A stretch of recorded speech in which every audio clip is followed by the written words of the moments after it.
Well, let's bring in now former Chief of Staff to Bill Shorten, Cameron Milner, and Sky News host Steve Price.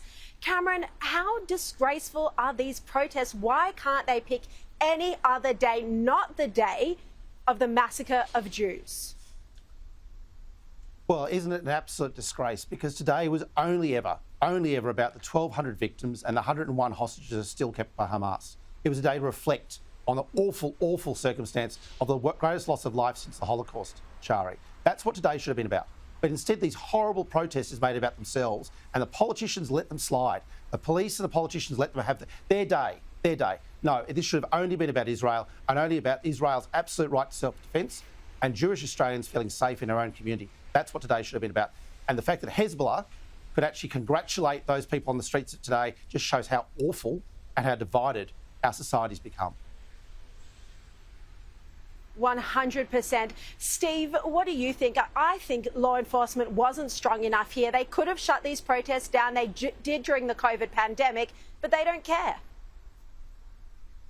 No, they haven't, and I'm going to update you on what's actually just unfolded. Sheikh Shakawi at Lakemba has called October 7 a day of resistance. Hisbut and Tahir, as you said, have turned out, but in Melbourne it even gets worse, Cameron and Sharri, where you've had 6 baby carriages or prams draped in headscarves pushed through the streets of Melbourne, and fake stretchers with fake dead people on them being carried through the streets as well under Palestinian banners. So the whole thing, as Cameron has said and you've said, Sharri, over and over, this day's not about that.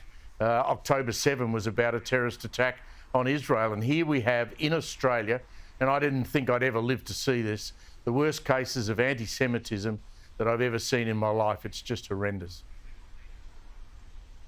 It really is, and it's in part because we've had a total failure of political leadership. Cameron, how do you think the Prime Minister, compared to Peter Dutton, has handled this anti-Semitism crisis over the past year? Well, Peter Dutton got a standing ovation tonight in Sydney for what he'd said, and he stood up for Israel today and what he said. And what we got from the Prime Minister was just more weasel words, more influence from Wong talking about restraint, Burke not doing anything. Labor's got a real problem here, Sharri, a real problem. And it's endemic, systemic under Albanese, this weakness. And it's let the extremists, the Islamic extremists, flourish in Australia. That's why we have these horrible protests like you have tonight, Steve. That's why they think they can get away with it. Because Albo is so weak.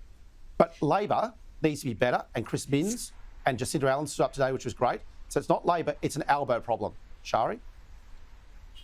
Yeah, 100%. Steve, 20 seconds, what do you think? Cameron's absolutely right. Jacinta Allen, though, she's been as bad as what Albanese has been as well. If you don't have strong leadership about these issues, you're going to see what you're seeing on the streets tonight. Every Australian who's witnessing this should look at it, shake their head and complain about it loudly to whoever wants to listen. Steve Price, Cameron Milner, thank you both for your leadership and strength on this.